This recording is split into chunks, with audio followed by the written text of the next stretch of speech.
بسم الله الرحمن الرحیم. سلام علیکم و رحمت الله و برکاته. خوش آمدید به یکی دیگر از برگ‌های برنامه بدانای خواهرم. امروز با موضوع بس حساس و حیاتی در خدمتتان هستیم. ترک نماز و دور شدن از الله. نماز پل ارتباطی بنده با خالق است. لحظه ای که پیشانی بر خاک میگذاری یعنی داری به الله میگویی من تسلیمم و من بنده‌ات هستم.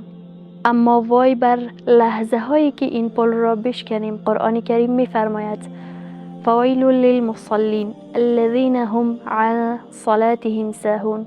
سوره ماعون آیت 4 الی 5. وای بر نمازگزارانی که از نماز خود غافلند، نه آنها که اصلا نماز نمی خوانند بلکه حتی آن که سهل انگاری می کند تهدید شدند. و رسول صلی الله علیه و سلم در حدیث فرمودند میان انسان و شرک یا کفر ترک نماز است.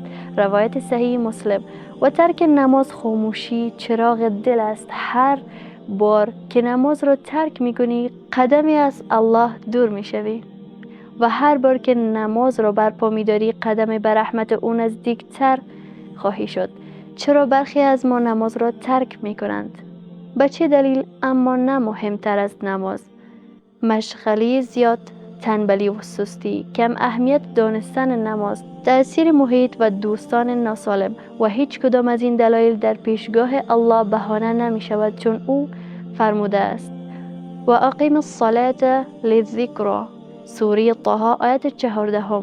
نماز را برای یاد من برپادار. اگر روز حس کردی قلبت سنگین است، دلت آرام نیست و امیدت از دلت رفته، اولین چیزی که باید بررسی کنی رابطت با نماز است. ترک نماز دور شدن از خداست و دوری از خدا یعنی نزدیکی به غم، ترس، پوچی و تاریکی. یعنی وقتی فهمیدیم که به این مشکل مواجه هستیم چه باید کرد؟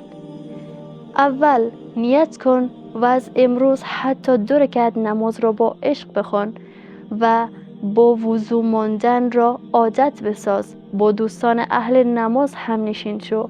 نمازت را اول وقت بخوان تا برکت را در تمام کارهایت ببینی.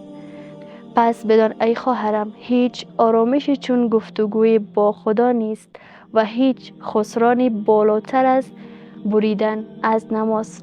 پس برگرد به نماز تا خدا برگردد به قلبت. و السلام علیکم و رحمت الله و برکاته.